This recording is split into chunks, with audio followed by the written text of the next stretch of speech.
దేశంలో ఉగ్రవాద దాడులు జరిగిన తర్వాత తెలంగాణలో ఉన్న వివిధ దేశాలు ఉన్న పాకిస్తాన్లందరికీ ఎల్లగొట్టాలని చెప్తుంది ఇది భారత ప్రభుత్వం. అందులో భాగంగా తెలంగాణలో ఇప్పటివరకు కూడా పాకిస్తాన్లో ఎల్లగొట్టకపోవడంపై నిజామాబాద్ ఎంపీ ధర్మపురి అరవింద్ ఉన్నారు మనతో సార్ చెప్పండి, మొత్తంగా దేశంలో ఉగ్రవాద దాడి జరిగిన తర్వాత పాకిస్తాన్లందరినీ కూడా ఎల్లగొట్టాలని పిలుపునిచ్చింది బీజేపీ కేంద్ర ప్రభుత్వం.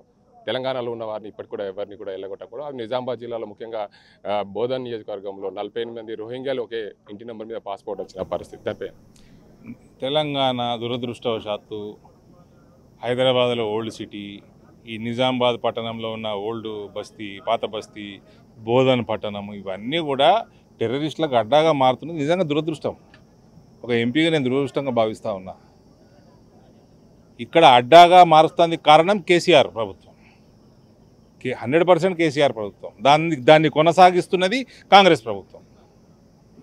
వీళ్ళకి దేశ భద్రత మీద చిత్తం లేదు, హిందువుల ప్రాణాలు పోతుంటే చిత్తం లేదు, భారత పౌరుల ప్రాణాలు పోతుంటే వాళ్ళని నరికేస్తుంటే వీళ్ళకి చిత్తం లేదు.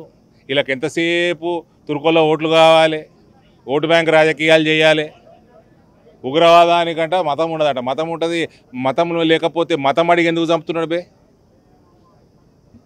మతం అడిగి ఎందుకు చంపినరు మరి పేలగాంలా? ఉగ్రవాదానికి మతం లేదనేటోని అక్కడనే దౌడ పనులు రాలగొట్టాలి. ఇవన్నీ ఏం చేయదలుచుకున్నారు? ఇక్కడ పాకిస్తాన్లో ఉంచుకొని, బంగ్లాదేశ్లో ఉంచుకొని, మయన్మార్లో ఉంచుకొని పాకిస్తాన్ వెళ్ళగొట్టమని దేశ ప్రభుత్వం, కేంద్ర ప్రభుత్వం నోటీస్ జారీ చేసింది, సర్క్యులర్ జారీ చేసింది. బంగ్లాదేశ్లో, మయన్మార్లో కూడా భారతీయ జనతా పార్టీ ప్రభుత్వాలు ఉన్న రాష్ట్రాలు వెళ్ళగొడుతున్నాయి. మహారాష్ట్ర వెళ్ళగొడుతున్నారు పట్టి, గుజరాత్ వెళ్ళగొడుతున్నారు, ఉత్తరప్రదేశ్ వెళ్ళగొడుతున్నారు, ఢిల్లీలో వెళ్ళగొడుతున్నారు. ఢిల్లీలో అయితే ఆడ బంగ్లాదేశ్కి వెళ్ళి వచ్చినోడు కాలనీ జేసీబీ నడిపించేసి ధ్వంసం చేసేసిండ్రు. ఇదేమైనా గెస్ట్ హౌసా భారతదేశం? ఈ కేసీఆర్, టీఆర్ఎస్ లాంటి పార్టీలు, కాంగ్రెస్ లాంటి పార్టీలు చేయబట్టే ఇలా దేశ ప్రజల ప్రాణం మీదకి వచ్చింది, హిందువుల ప్రాణం మీదకి వచ్చింది. ఇప్పుడు కూడా మనము ఈ రకమైన కాంగ్రెస్ ప్రభుత్వాలని మనం నమ్ముకుంటే రేపటి నాడు మన వచ్చే తరాలు మనం క్షమించవు. అయితే సార్ చెప్పండి, ఇటీవల కాలంలో చాలామంది పాకిస్తాన్లో విడాకులు తీసుకుని వచ్చి భారతదేశంలో ఉన్నారు. వారి పరిస్థితి? పాస్పోర్ట్ రంగు చూసుకో రేవంత్, బ్లూ రంగు అయితే ఉంచుకో, గ్రీన్ రంగు అయితే వెళ్ళగొట్టు. నీకు శాత కాకపోతే నువ్వు వెళ్ళిపో. చాలామంది మెడికల్ ట్రీట్మెంట్ మీద కూడా ఇక్కడ ఉన్నారు. ఏ ట్రీట్మెంట్ అయినా మన దేశ భద్రత కంటే ఎక్కువ లేదు.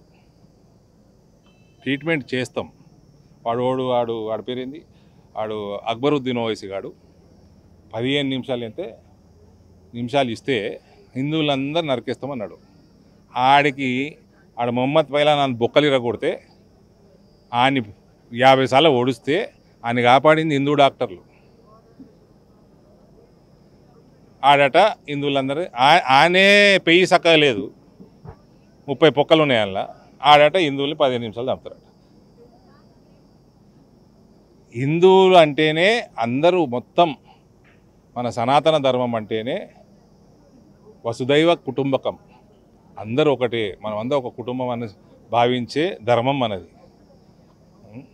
పోనీ పాప మనం బతికిచ్చినా వాడికి సిగ్గు లేకుండా అందరినీ హిందువులను చంపుతా, ఆడు పాకిస్తాన్ వాడేదో ఇంకేమో చేస్తా అంటే నువ్వు ఇంకా వాళ్ళని సంకనేసుకుంటున్నావు అంటే నీకు దేశం మీద చిత్తశుద్ధి ఉందా? పెద్ద ఏబీవీపీ అని అంటావు కదనే రేవంత్, ఇదేనా నీ ఏబీవీపీ? ఇదేనా? ఊకే మోదీ గారి నాయకత్వంలో బీజేపీ ఫుల్ బలపడుతున్నదని చెప్పి మస్కా కొట్టుకోనికనా, నీ ఉద్యోగం కాపాడుకోనికనా ఏబీవీపీ పేరు వాడుకుంటున్నావు? చూపెట్టు, మరి కార్యాచరణ చూపెట్టు. ఏబీవీపీకి వెళ్ళి వచ్చినోడివి సిగ్గు శరం ఉంటే భారత పౌరుల్ని కాపాడు, హిందువుల్ని కాపాడు. అలా పానాలు తీయనీకే పాకిస్తాన్లో ఉంచుకుంటున్నావా నువ్వు?